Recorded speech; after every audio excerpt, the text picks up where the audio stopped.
드리겠습니다. 전능하사 천지를 만드신 하나님 아버지를 내가 믿사오며 그 외아들 우리 주 예수 그리스도를 믿사오니 이는 성령으로 잉태하사 동정녀 마리아에게 나시고 본디오 빌라도에게 고난을 받으사 십자가에 못 박혀 죽으시고 장사한 지 사흘 만에 죽은 자 가운데서 다시 살아나시며 하늘에 오르사 전능하신 하나님 우편에 앉아 계시다가 저리로서 산자와 죽은 자를 심판하러 오시리라. 성령을 믿사오며 거룩한 공예와 성도가 서로 교통하는 것과 죄를 사하여 주시는 것과 몸이 다시 사는 것과 영원히 사는 것을 믿사옵나이다. 아멘. 540장 찬양 드리겠습니다.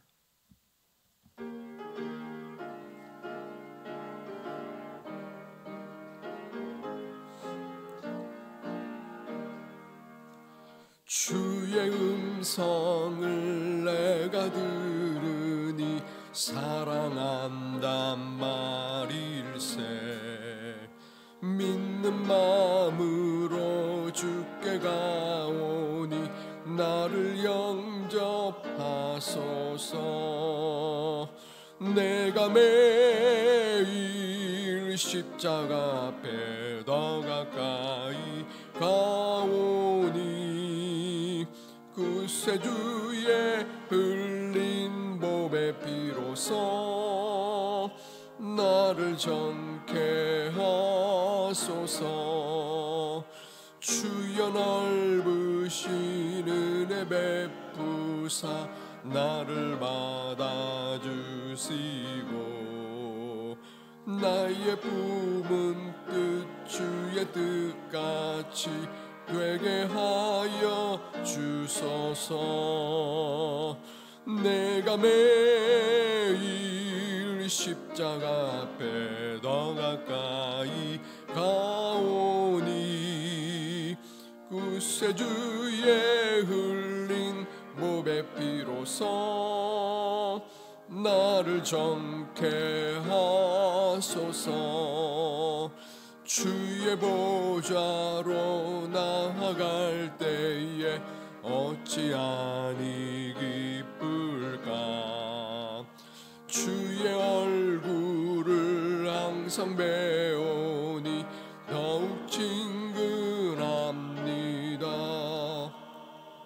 내가 매일 십자가 앞에 더 가까이 가오니 구세주의 흘린 몸의 피로써 나를 정케 하소서. 우리 구주의 넓은 사랑을 증량할 자 없으며 주가 주시는 참된 기쁨도 헤아릴 수 없도다. 내가 매일 십자가 앞에 더 가까이 가오니 구세주의 흘린 몸의 피로써 나를 정케 하소서.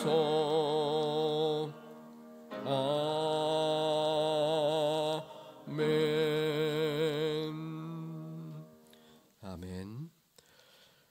하나님 말씀 사도행전 22장 12절부터 29절까지 말씀입니다.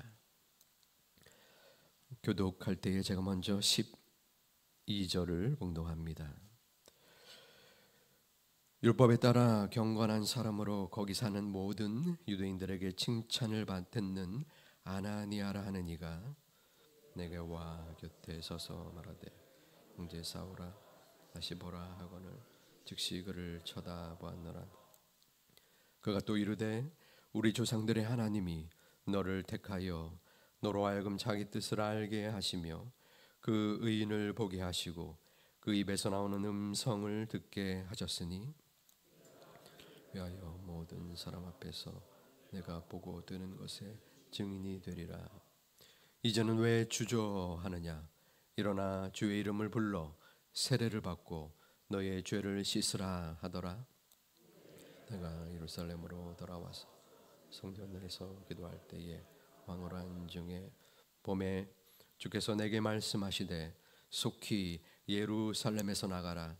그들은 내가 내게 대하여 증언하는 말을 듣지 아니하리라 하시거늘 말하기를 주님 내가 주를 믿는 사람들을 가두고 또 각 회당에서 데리고 또 주의 증인 스데반이 피를 흘릴 때에 내가 곁에 서서 찬성하고 그 죽이는 사람들의 옷을 지킨 줄 그들도 아나이다.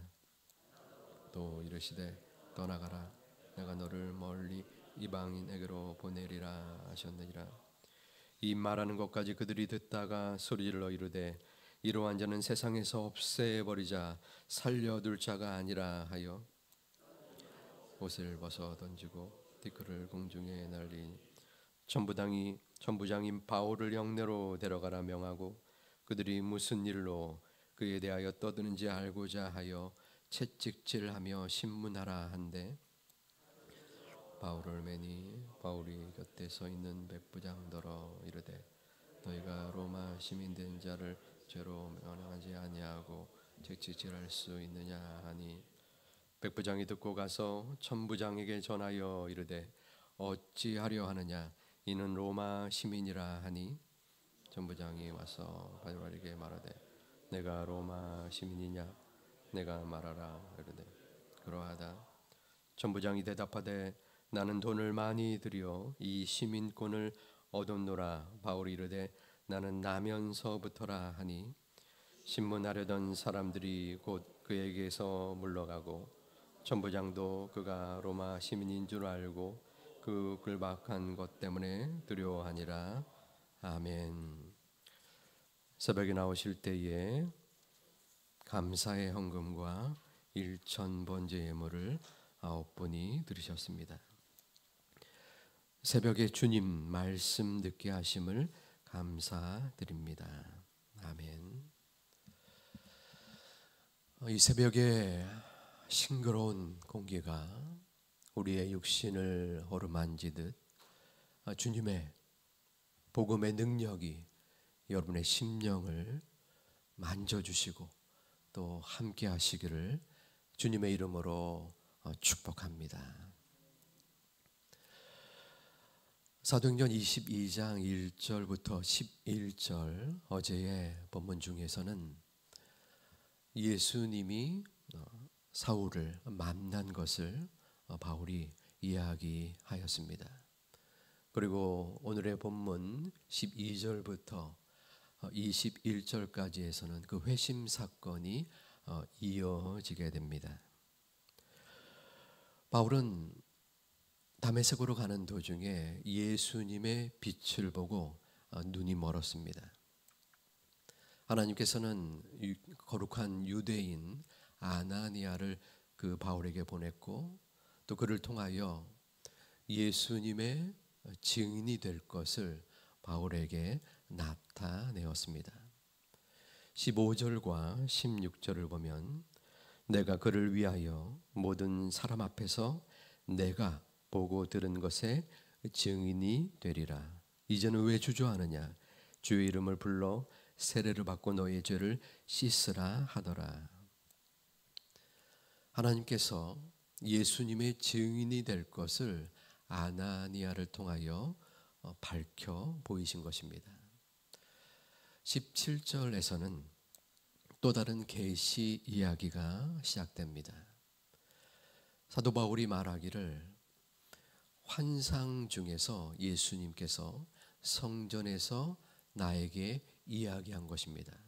그 내용은 예루살렘을 벗어나라, 유대인을 떠나라 한 것입니다.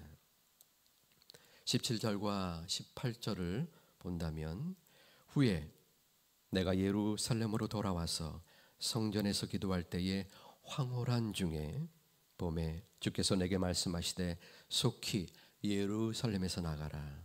그들은 내게 대하여 증언하는 말을 듣지 아니하리라 하시거늘. 사도 바울은 왜 지금 성전에 군중들에게 쌓여 있습니까? 성전에서 복음을 증거하였습니다. 그 복음을 듣는 유대인들이 어찌 저리 신성모독을 하였느냐라고 하면서 사도 바울을 애워 싼 것입니다. 그런데 그들 앞에서 자기를 죽이려고 분노에 가득 찬 그들 앞에서 지금 환상 이야기를 함으로써 그 불난 분노에 기름을 퍼붓는 셈이 되는 것입니다. 왜 이 환상 이야기가 그들 유대인들의 심경을 어지럽혔을까요? 성전은 유대인들에게 자신의 생명보다도 더 귀히 여기는 하나님의 임재가 있는 거룩한 장소였습니다. 그 거룩하고 영광스러운 이 성전의 계시가 이 사도 바울 개인에게 임하였다는 것은 그들에게 있어서 도저히 믿기지 못할 뿐더러 못마땅한 부분이었습니다. 하지만 그것보다도 개인에게 환상이 임한 것이 어쩔 수 없지 않겠습니까? 그런데 그보다도 더욱 그들의 마음을 분노케 한 것은 따로 있었습니다. 그 환상의 주체가 예수라는 것이었습니다. 예수가 어떤 존재입니까? 유대인들에게는 죄인이었습니다. 신성을 모독한 존재였습니다. 그들이 십자가에 못 박아 죽인 사람이었습니다.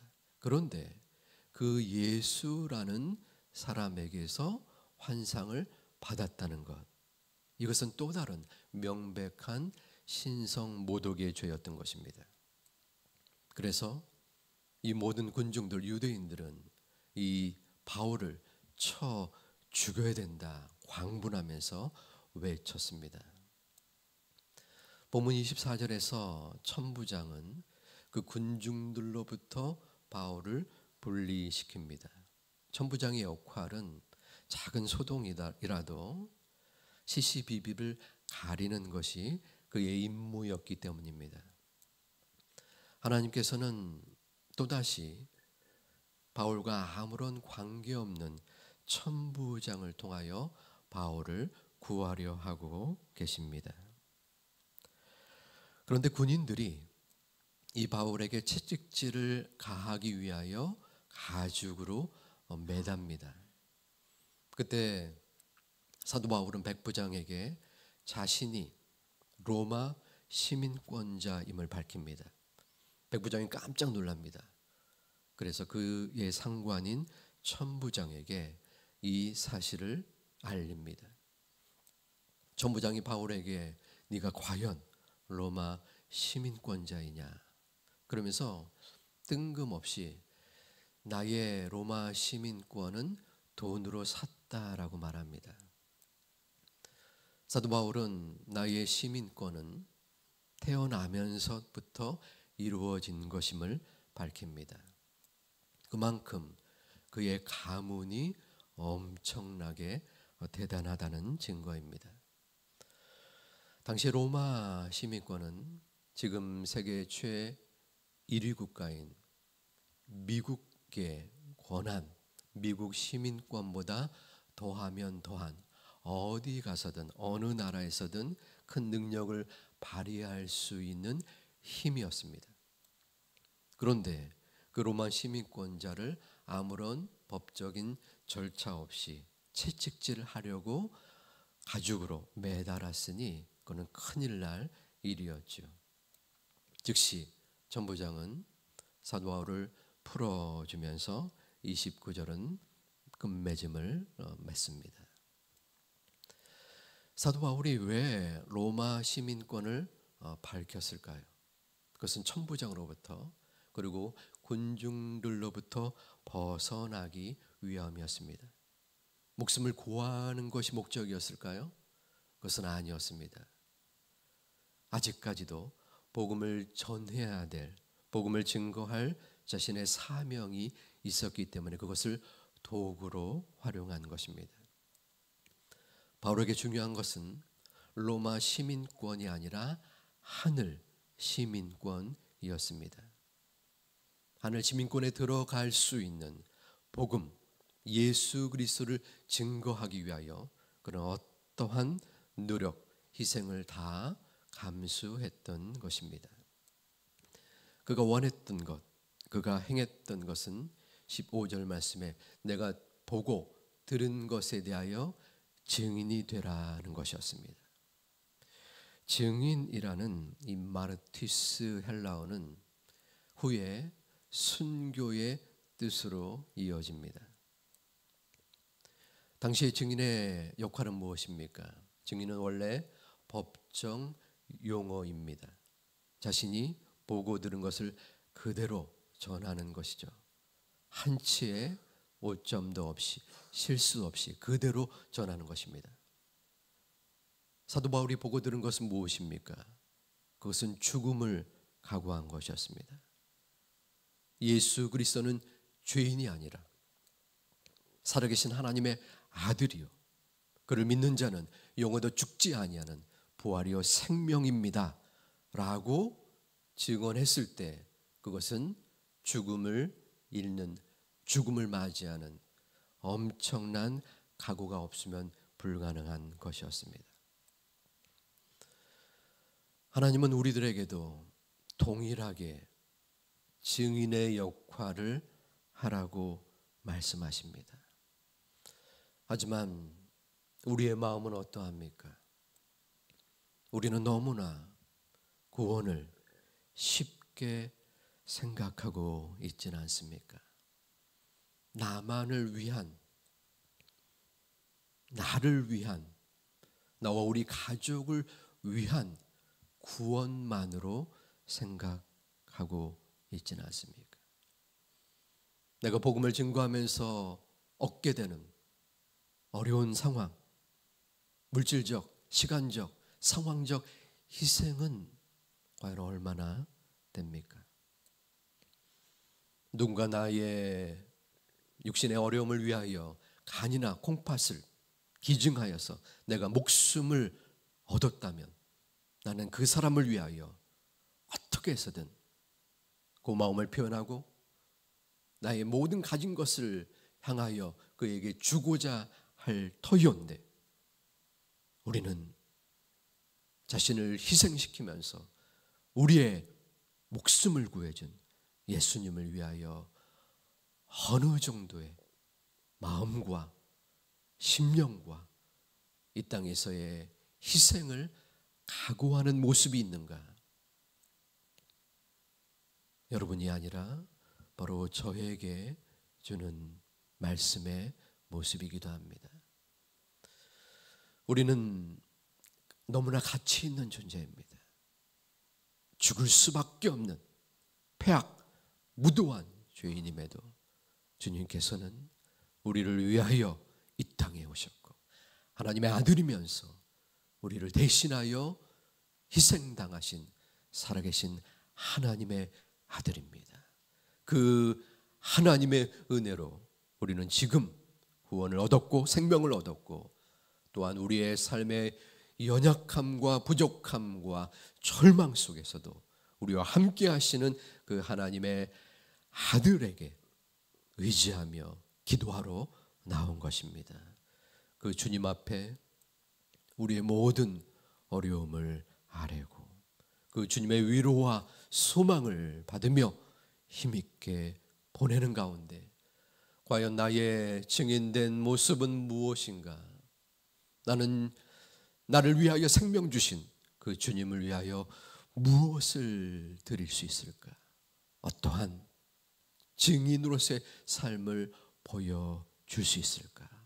고민하고 생각하고 기도하고 나아가는 오늘 하루의 모습 되시기를 주님의 이름으로 축원드립니다. 기도하겠습니다.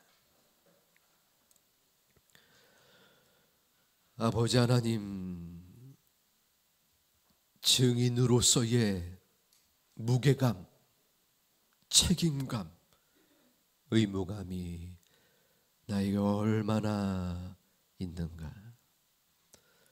나는 그 증인의 가치와 의미를 얼마나 생각하는가. 이 시간 우리의 부족함과 연약함을 다시 한번 아뢰고 반성하고 회개하옵니다. 아버지 하나님, 그 증인의 모습, 마음, 그 행위를 우리의 삶 속에서 조금이라도 보여드릴 수 있는, 살아낼 수 있는 오늘 하루와 우리의 모습 되게 하여 주시옵소서. 일천번제와 감사의 예물을 우리의 정성과 마음으로 드려싸우니 아버지 하나님, 그 심령을 받아주시고 그 간절한 기도의 마음속에 응답하여 주시고 이끌어 주시옵소서. 모든 우리의 마음에 간절한 기도의 제목을 이 새벽에 드립니다. 오늘 하루의 삶 속에 정한 시간에 드립니다. 아버지 하나님, 기도하는 하나님의 자녀, 기도하는 하나님의 자녀의 가정을 주님께서 붙잡아 주시고 함께하여 주시고 인도하여 주시옵소서. 예수님의 이름으로 기도하옵나이다. 아멘. 하늘에 계신 우리 아버지여, 이름이 거룩히 여김을 받으시오며 나라의 임하옵시며 뜻이 하늘에서 이룬 것 같이 땅에서도 이루어지이다. 오늘날 우리에게 일용할 양식을 주옵시고 우리가 우리에게 죄진 자를 사하여 준 것 같이 우리 죄를 사하여 주옵시고 우리를 시험에 들게 하지 마옵시고 다만 악에서 구하옵소서. 내게 나라와 권세와 영광이 아버지께 영원히 있사옵나이다. 아멘.